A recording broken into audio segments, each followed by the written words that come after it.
இந்த மனவிடா நிகழ்ச்சியை நிறைவேற்றி வைத்து அதை தொடர்ந்து மணமக்களை வாழ்த்தக்கூடிய ஒரு சிறப்பான வாய்ப்பை நான் பெற்றிருக்கிறேன். அந்த வாய்ப்பை பெற்றமைக்காக நான் மிகுந்த மகிழ்ச்சி அடைகிறேன், பெருமைப்படுகிறேன். திரு பழனியாண்டி அவர்களுக்கும் கழகத்திற்குமான உறவு என்பது இன்று நேற்று ஏற்பட்டதல்ல. 1986 இருந்து அவர் இந்த இயக்கத்தில் தன்னை ஒப்படைத்துக் கொண்டு முதலாக கிளைக்கழகத்தினுடைய செயலாளராக, இயக்கத்தினுடைய ஆணைவராக இருக்கக்கூடிய கிளைக்கழகத்தினுடைய செயலாளராக பொறுப்பேற்று பணியாற்றி அதை தொடர்ந்து என்னுடைய வாழ்நாளில் பெரும் பகுதியை செலவிட்டு பசி தூக்கம் இவைகளெல்லாம் மறந்து உழைத்து வளர்த்தெடுத்திருக்கக்கூடிய இளைஞர் அணியில் ஒன்றிய அமைப்பாளர் என்ற அந்த பொறுப்பை ஏற்றுக்கொண்டு 1999 2003 வரையில அவர் அந்த கடமையை நிறைவேற்றி தந்திருக்கிறார். அதனுடைய பயனாகத்தான் அவர் ப்ரமோஷன் பெற்று ஒன்றிய செயலாளராகவும் பொறுப்பேற்று பணியாற்றி இருக்கிறார். அதற்கு பின்னால் 2021 நடைபெற்ற சட்டப்பேரவை தேர்தலில் இந்த திருவரங்கம் தொகுதியில் வேட்பாளராக நின்று போட்டியிட்டு 20 ஆண்டுகள் கழித்து நம்முடைய கழகத்தின் கோட்டையாக்கி இன்றைக்கு சட்டமன்ற உறுப்பினராக அந்த பொறுப்பேற்று பணியாற்றிக் கொண்டிருக்கிறார். அவரே சொன்னார், நன்றி உரையாற்றுவது குறிப்பிட்டு சொன்னார். அவருடைய திருமணத்தை, பழனியாண்டியினுடைய திருமணத்தை 1993 நம்முடைய முத்தமிழறிஞர் தலைவர் கலைஞர் அவர்கள் தான் நடத்தி வைத்திருக்கிறார்கள். அதேபோல் 2010 நான் துணை முதலமைச்சராக பொறுப்பேற்றதற்கு பின்னால், துணை முதலமைச்சராக அந்த பொறுப்பேற்று பணியாற்றிய நேரத்தில் அவருடைய சகோதரருக்கு, பழனியாண்டியுடைய சகோதரருக்கு என்னுடைய தலைமையில் திருமணம் நடந்திருக்கிறது. அதற்கு பின்னால் 2021 முதலமைச்சராக பொறுப்பேற்றதற்கு பின்னால் பழனியாண்டி அவருடைய மூத்த மகன் திருமணத்தையும் நான் தான் நடத்தி வைத்திருக்கிறேன். இப்போதைய இளைய மகனுக்கும் நான் தான் நடத்தி வைத்திருக்கிறேன். ஆக இந்த வரலாற்றை எல்லாம் பார்க்கிற போது அவருடைய இல்லத்தில் நடைபெறக்கூடிய, இன்னும் நடைபெறவிருக்கக்கூடிய திருமணங்கள் ஏராளமாக இருக்கிறது. அந்த திருமணங்களுக்கு நான் தான் வருவேன் என்ற நம்பிக்கை எனக்கு நிலம்ப இருக்கிறது.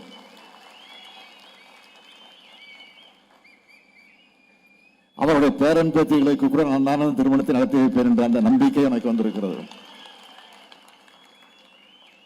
இப்படி இந்த குடும்பத்தில் ஒருத்தரா தொடர்ந்து பங்கெடுத்து அவருடைய இல்லத்தில் நடைபெறக்கூடிய இந்த நிகழ்ச்சிகளுக்கு உரிமையோடு உணர்வோடு நான் பங்கேற்று மணமக்களை வாழ்த்த வந்திருக்கிறேன். இப்படியான சகோதர பாச உணர்வோடு தான் 75 ஆண்டு காலமாக இந்த இயக்கத்தை பேரறிஞர் அண்ணா அவர்களும் தொடர்ந்து தலைவர் கலைஞர் அவர்களும், அதற்கு பின்னால் அவருடைய வழியில இப்போது நானும் நடத்தி கொண்டு இருக்கிறேன். நீங்கள் ஒன்று கூர்ந்து கவனிக்கலாம். எப்பொழுதுமே திராவிட முன்னேற்ற கழகத்தை சார்ந்தவர்கள் முன்னோடிகளாக இருந்தாலும், தளபதிகளாக இருந்தாலும், செயல் வீரர்களாக இருந்தாலும், அவர்கள் கழகம் என்று மட்டும் சொல்வது கிடையாது, இயக்கம் என்று கூட அடிக்கடி சொல்வது உண்டு. இயக்கம் என்று சொன்னால் நமக்கு ஓய்வே இல்லை என்பதுதான் இயக்கம். இந்த 75 ஆண்டு காலமும் ஆட்சியில் இருந்தாலும் இல்லை என்று சொன்னாலும், அது தேர்தல் சமயமாக இருந்தாலும் இல்லை என்று சொன்னாலும், எப்பவுமே நம்முடைய இயக்கம் நின்றது கிடையாது. சின்ன சின்ன தடைகளை பார்த்து கூட தேங்கி நின்றுட்டா அது தேக்கம். ஆனால் ஏங்கிக் கொண்டே இருந்தால் அது இயக்கம். இப்படி சுறுசுறுப்பாக இருக்கிற காரணத்தால் தான் நம்முடைய கட்சி இன்றைக்கும் சீர்கிழமையோடு கம்பீரமாக நடைபெற்றுக் கொண்டிருக்கிறது. நம்மெல்லாம் எவ்வளவு ஆக்டிவா இருக்கணும் உங்களுக்கெல்லாம் நல்லா தெரியும். உதாரணத்துக்கு சொல்லணும்னா, சில மாதங்களாக நான் அறிவாலயத்தில் இருந்து கொண்டு உடன்பிறப்பே வா என்ற தலைப்பின் கீழ் ஒவ்வொரு சட்டமன்ற தொகுதியில் இருக்கக்கூடிய நிர்வாகிகளை எல்லாம் அழைத்து தனித்தனியாக 1 to 1 என்று சொல்வார்களே, தனித்தனியாக தொகுதி வாரியாக அந்த நிர்வாகிகள் எல்லாம் அழைத்து நேர்காணல் நடத்தி கொண்டிருக்கிறேன், ஆய்வு செய்து கொண்டிருக்கிறேன். அப்படி ஆய்வு செய்கிறத வெளிப்படுத்தக்கூடிய மகிழ்ச்சிய, நம்பிக்கைய, நான் தெம்பா பணியாற்ற எனக்கு அதற்கு ஊக்கமாக வந்து கொண்டிருக்கிறது, இருந்து கொண்டிருக்கிறது. இதுவரையில ஏறக்குறைய ஒரு 80 தொகுதிகளை முடிச்சிருக்கிறேன்.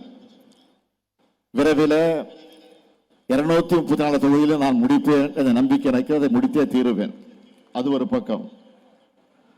2021 ஆட்சிக்கு வந்த பிறகு நீங்கள் கவனித்து பார்க்கலாம். ஒரு பக்கம் ஆட்சி பணி, அரசு விழாக்கள், சுற்றுப்பயணங்கள், நாள்தோறும் புதிய புதிய திட்டங்கள் என்ற அறிவிப்பு, இது ஒரு பக்கம். அதே போல கட்சி பணி என்று எடுத்துக்கொண்டால், உதாரணத்துக்கு சொல்லணுமா, நேற்று ஞாயிறு அன்றைக்கு ஞாயிற்றுக்கிழமை காலையில் மாவட்ட செயலாளர் கூட்டம் காணொலி காட்சி மூலமாக நடத்தினேன். அதற்கு பின்னால வாக்காளர் திருத்த பட்டியல் பணிகளை பற்றி நடைபெறவிருக்கக்கூடிய SIR-க்கு எதிரான அந்த பிரச்சனை,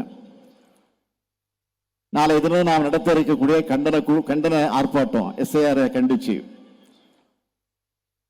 ஆக அதை பற்றி எடுத்து சொல்வதற்காக நேற்றைக்கு மாவட்ட செயலாளர்கள் கலந்து பேசினேன்.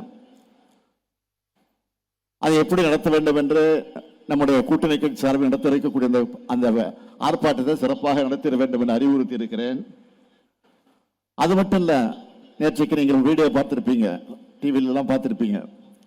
SIR-னா என்ன, SIR என்பது எந்த அளவுக்கு மக்களிடத்தில் குழப்பத்தை ஏற்படுத்தி இருக்கிறது, அதை எப்படி நாம் முறையாக பயன்படுத்திட வேண்டும், அதை என்ன காரணத்திற்காக கொண்டு வந்திருக்கிறார்கள். எனவே அது குறித்து நம்முடைய பொதுமக்களும் விழிப்புணர்வு பெற வேண்டும் என்பதற்காக வீடியோ ஒன்றை வெளியிட்டிருக்கிறேன். அதையெல்லாம் முடிச்சுட்டு மாலையில் விமானத்தை பிடிச்சு திருச்சிக்கு வந்து இறங்கி, அதற்கு பிறகு இந்த திருமண நிகழ்ச்சியில் நான் கலந்து கொள்ள வந்திருக்கேன். இதை முடிச்சுட்டு புதுக்கோட்டைக்கும் போக போறேன். ஆக இப்படி ஏங்கி கொண்டிருப்பது தான் எனக்கு பிடிக்கும். அதனாலதான் இது ஏக்கம் என்று சொல்லுகிறோம். தொடர்ந்து இயங்கிக் கொண்டே இருக்க வேண்டும், அதற்காகத்தான் இது இயக்கம் என்று நாம் சொல்லிக் கொண்டிருக்கிறோம். அப்படித்தான் நிற்க நேரம் இல்லாம நாம் வேலை செஞ்சுட்டு இருக்கிறோம். நான் மட்டும் இல்ல, இயக்கத்தில் இருக்கக்கூடிய முன்னோடிகள், இங்க இருக்கக்கூடிய செயல் வீரர்கள் இன்றைக்கு பம்பரமாக பணியாற்றி கொண்டிருக்கிற காட்சிகளை எல்லாம் நான் தொடர்ந்து பார்க்கிறேன். ஆக என்ன காரணம், எதிரிகளாக இருக்கக்கூடியவர்கள் புது புது உத்திகளோடு நம்மை தாக்குவதற்கு, நம்மை அழிப்பதற்கு, ஒழிப்பதற்கு புது புது முயற்சிகள்லாம் எடுத்திருக்கிறார்கள். வருமான வரித்துறையை ஏய்ப்பு விட்டார்கள். அதற்கு பிறகு பல்வேறு CBI என்றெல்லாம் சொல்லி பல்வேறு குற்றப்புலனாய்வுத்துறை மூலமாக எல்லாம் பல பல ஆயுதங்கள் எல்லாம் எடுத்து நம்ம மிரட்டி பார்த்தார்கள். இப்போது SIR என்று சொல்லக்கூடிய ஒரு ஆயுதத்தை எடுத்து திராவிட முன்னேற்ற கழகத்தை இதன் மூலமாகத்தான் அழிக்க முடியும், ஒழிக்க முடியும் என்று முடிவு செய்து எடுத்திருக்கிறார்கள். இது வேண்டுமானால் வேறு மாநிலங்கள் வேணா எடுப்பதாமே தவிர, உறுதியாக சொல்லுகிறேன், திராவிட முன்னேற்ற கழகத்தை பொறுத்தவரை தமிழ்நாட்டில் ஒரு காலம் அது எடுபடாது, முடியாது என்பதை அழுத்த திருத்தமாக நான் தெரிவித்துக் கொள்ள கடமைப்பட்டிருக்கிறேன். இன்றைக்கு ஒரு செய்தி உங்களுக்கு சொல்லி ஆகணும்.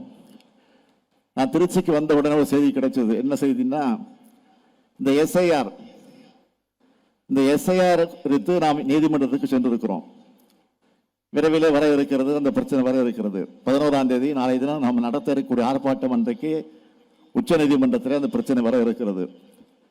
நேற்று திடீரென்று அதிமுகவின் சார்பில் உச்ச நீதிமன்றத்துக்கு போய் திராவிட முன்னேற்றக் கழகம் வழக்கு போட்டிருக்கக்கூடிய அதில் எங்களை சேர்த்துக் கொள்ள வேண்டும் என்று திடீரென்று போய் ஒரு மனு தாக்கல் செஞ்சிருக்கிறாங்க. நான் கேட்கிறேன், உங்களுக்கு உள்ளபடியே அதில் அக்கறை இருக்கும் என்று சொன்னால், அதில் நீங்கள் உங்களுடைய எதிர்ப்பை தெரிவிக்க வேண்டும் என்று சொன்னால் முன்கூட்டியே போட்டிருக்கணும். ஆனால் திடீரென்று போடுவதற்கு என்ன காரணம்? இதை நீங்கள் யோசித்து பார்க்கணும். அந்த எஸ்ஐஆரை அவர்கள் ஆதரித்துக் கொண்டிருக்கிறார்கள். இன்றைக்கு பிஜேபியோ அல்லது தேர்தல் ஆணையமோ எதை சொன்னாலும் ஆதரிக்கிற நிலையில் தான் இன்றைக்கு இருந்து கொண்டிருக்கிறார்களே தவிர, இன்றைக்கு அடிமையாக இன்றைக்கு இருந்து கொண்டிருக்கிறார்களே தவிர அவர்கள் அதை எதிர்ப்பதற்கு துணிச்சல் இல்லை. ஆனால் இருந்தாலும் இன்றைக்கு நாம் தொடுத்திருக்கக்கூடிய வழக்கில் இன்றைக்கு தங்களை இணைத்துக் கொண்டிருக்கிறார்கள் சொன்னால் ஒரு கபட நாடகத்தை நடத்துவதற்காக திட்டமிட்டிருக்கிறார்கள். அது மட்டும் பிஎல்ஓ என்பது அங்க இருக்கக்கூடிய அரசு ஊழியர்களை வைத்துக் கொண்டு அந்த பணிகளை செய்வது. BLA2 என்பது கட்சியை சார்ந்த பிரதிநிதிகள் மூலமாக நாம் நியமிக்கிறவர்கள் BLA2 என்று சொல்லுகிறோம். அவர்கள் அந்த பணிகளுக்கு துணை நிற்பார்கள், உதவி செய்வார்கள், அந்த அதிகாரிகளுக்கு துணை நின்று பணியாற்றுவார்கள். இதுதான் BLA2 வேலை. அதை திராவிட முன்னேற்ற கழகத்தின் சார்பில் முறையாக நாம் போட்டு BLA2 போட்டு அவருக்கு பயிற்சி கொடுத்து என்னென்ன பணிகள்லாம் எப்படிலாம் செய்ய வேண்டும் என்பதெல்லாம் முறையாக பயிற்சிவித்து அவர்கள் நியமிக்கப்பட்டிருக்கிறார்கள். அப்படி நியமிக்கப்பட்டிருக்கக்கூடியவர்கள் தவறு என்று சொல்லி அதை நீக்க வேண்டும், அதை தடுக்க வேண்டும் என்று சொல்லி அந்த பிரேயரை அடிப்படையாக வச்சு அதிமுகவின் சார்பில் இன்றைக்கு நீதிமன்றத்தில் அவர்கள் தங்களை இணைத்துக் கொண்டிருக்கிறார்கள். இதுதான் உண்மை. ஆனால் அது ஈடுபடாது என்பதை மாத்திரம் இந்த நேரத்தில் நான் எடுத்து சொல்லி, ஆக டெல்லியில் இருக்கக்கூடிய பிக் பாஸுக்கு நம்முடைய பழனிசாமி அமாவாசாமி போட்டுத்தான் ஆகணும். ஆனால் அதையும் தாண்டி இன்னொரு காமெடி இன்றைக்கு பண்ணியிருக்கிறார். அதுதான் உண்மை. இதையெல்லாம் மக்கள் பார்த்து கொண்டு தான் இருக்கிறார்கள். அதே நேரத்தில் வர இருக்கக்கூடிய தேர்தலை ஒட்டி நம்முடைய பழனியாண்டி அவர்கள் நன்றி உரையாற்றி அதற்கு பின்னால் பேசுவதற்கு முன்னாலே இங்கே தேர்தல் நிதியாக ஏறக்குறைய 50 லட்சம் ரூபாயை நிதியாக இங்கே தந்திருக்கிறார்.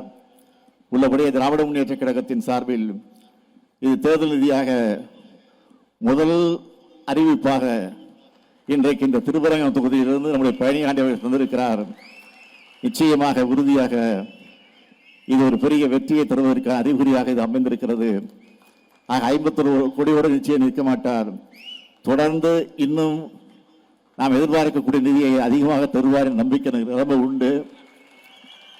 அதே நேரத்தில் இங்கே சமூக அமைப்பினுடைய தலைவராக இருக்கக்கூடிய KK செல்வகுமார் அவர்கள் இங்கே பேசுகிற போது தன்னுடைய சமுதாயத்தை குறிப்பிட்டு கடைகன் பார்வையை எங்கள் பக்கம் திருப்ப வேண்டும் என்று சொன்னார். கடைகன் பார்வையில் எல்லா பார்வையும் உங்கள் பக்கம் திரும்பவும், அதில் எந்த சந்தேகப்பட வேண்டிய அவசியம் இல்லை. இந்த திராவிட மாடல் ஆட்சியை பொறுத்த வரைக்கும் உறுதியாக தொடக்கத்திலிருந்து நாங்கள் சொல்லுகிறோம், இன்றைக்கும் சொல்லிக் கொண்டிருக்கிறோம், எல்லாருக்கும் எல்லாம், எல்லாருக்கும் எல்லாம் என்கிற தலைப்பில் தான் இந்த ஆட்சி நடந்து கொண்டிருக்கிறது தவிர யாரையும் விட்டுவிட மாட்டோம். இது திராவிட மாடல் ஆட்சி. தந்தை பெரியார், பேரறிஞர் அண்ணா, தலைவர் கலைஞர் வழி நின்று நடைபெற்றுக் கொண்டிருக்கக்கூடிய ஆட்சி இந்த ஆட்சி. ஆக இந்த ஆட்சிக்கு நீங்கள் என்றைக்கு துணை நிற்க வேண்டும், துணை நிற்க வேண்டும் என்று நான் கேட்டுக்கொண்டு, இங்கே மகிழ்ச்சி கடலில் மணவிழா கண்டிருக்கக்கூடிய மணமக்களை அன்போடு கேட்டுக்கொள்ள விரும்புவது, உங்களுக்கு பிறக்கக்கூடிய குழந்தைகள் அது ஆணாக இருந்தாலும் பெண்ணாக இருந்தாலும் அழகான தமிழ் பெயர்களை சூட்டுங்கள் என்ற அந்த கோரிக்கையை உரிமையோடு இங்கே எடுத்து வைத்து, புரட்சி கவிஞர் பாவேந்தர் எடுத்து வைத்திருக்கக்கூடிய வீட்டிற்கு விளக்காய் நாட்டிற்கு தொண்டர்களாய் மணமக்கள் வாழுங்கள் வாழுங்கள் வாழுங்கள் என்று வாழ்த்தி விடைபெறுகிறேன். நன்றி, வணக்கம். பிளே ஸ்டோர் மற்றும் ஆப் ஸ்டோரில் இருந்து பாலிமர் செயலியை QR கோடு மூலம் பதிவிறக்கம் செய்யுங்கள். செய்திகளை உடனுக்குடன் பெறுங்கள்.